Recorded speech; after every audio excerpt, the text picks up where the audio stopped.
It sets up with this. In The Last Dance, Michael Jordan, you saw it, said he had nothing to do with Hall of Famer Isiah Thomas not making the Dream Team back in '92 for the Barcelona Olympics. However, in a recording from a podcast in 2011 that has now resurfaced, Jordan said this. Rod Thorne called and said, Rod, I won't play with Isiah Thomas on the team. He assured me, he said, you know what? Chuck doesn't want Isiah, so Isiah's not going to be a part of the team. Okay. So that seems to be in stark contrast to what we heard from Michael during the Last Dance. I want to play two other sound bites for you here. The first one you'll hear is from Rod Thorne, who was in charge of the selection committee, and you just heard Michael referencing him. He was on Golic and Wingo last month. Then you'll hear Isiah Thomas on our show last month talking about how much all of this bothered him. Let's play those. There was never anything in my conversation with him that had to do with Isiah Thomas, period.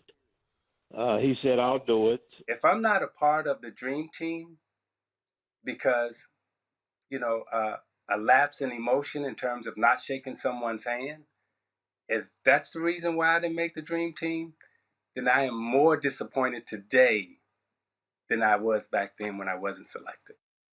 And Isiah was really striking that day with how much that still eats at him to this day. And the bad blood between Michael and Isiah really dates all the way back to Michael's rookie year when Isiah Thomas froze him out of the All-Star game in 1984. Doris is back with us. And Doris, here's where I want to pick up the conversation. Michael made an interesting comment before The Last Dance started airing on ESPN. He said that he was worried about the way people would perceive him once they'd seen it. How do you think people should perceive him now that we've seen it, particularly in light of what came out yesterday? Well, I think there were moments during that documentary where I was uncomfortable. I was uncomfortable for Jerry Krause, for Scottie Pippen, for Isiah Thomas.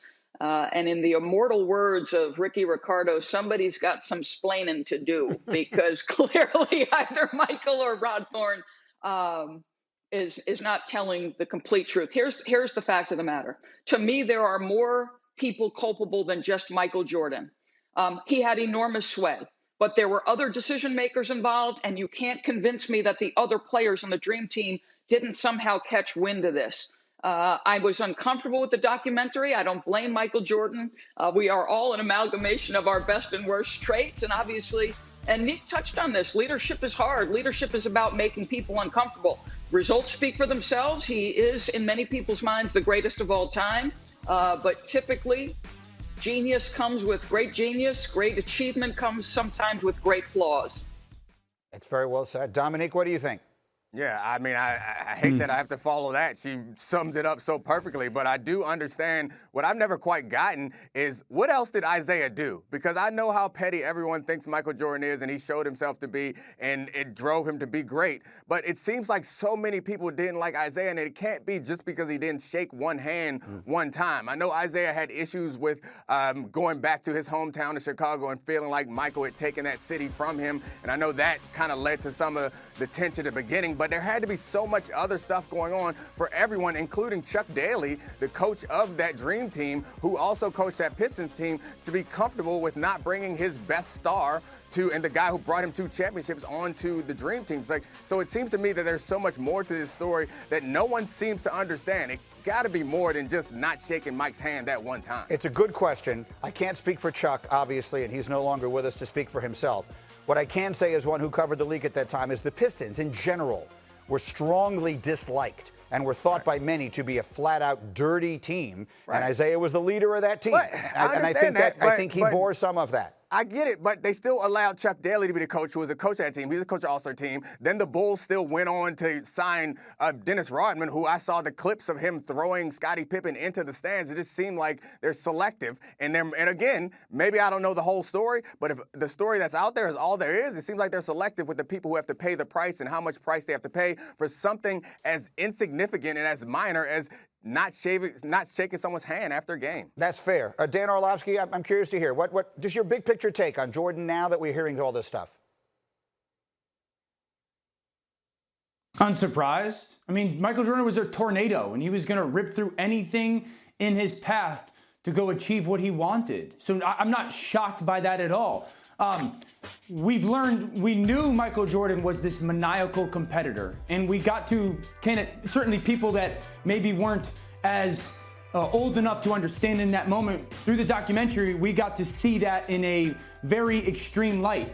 Why would I be surprised that Michael Jordan didn't want a guy on his team that in many ways disrespected him in that moment? It's not like Michael Jordan kicked Isiah Thomas off the Dream Team right now. He did it in that moment. And so I'm not shocked by it at all. To get to different destinations, people take different journeys and they're willing to do different things. You may not agree with it. I may not agree with it. People may not agree with the way that he did it, but I'm not surprised that he did that. That's why he was Michael Jordan. Doris, is that necessary? I'll give you the final thought here. You've been around so many of the great ones, and in particular the guys today. Mark Jackson said it on this show, that the players of that era might have been cut from a slightly different cloth. Do you think we get the same sort of thing today that we had back then? I do think there are players. Draymond Green comes to mind. He is not opposed to making you uncomfortable. We've seen it play out visually in many circumstances. I talked to Steph Curry about leadership, standing in stark contrast to the way Draymond Green does it. Steph Curry does it differently. I don't know that I'd cross eras and compare people and make those kinds of judgments. I would just say that at that time, that was clearly acceptable to those players. It was interesting to me to listen to his teammates say, we were afraid of Mike. That's an interesting way to go through a very long 82-game season and beyond if you're advancing as far as they are. That's a really good point. It's one that I think comes up every now and again with the Patriots. I think the similarities between the Patriots of this era and the Jordan-led Bulls of that era strike me sometimes as remarkable. All right, much more on this.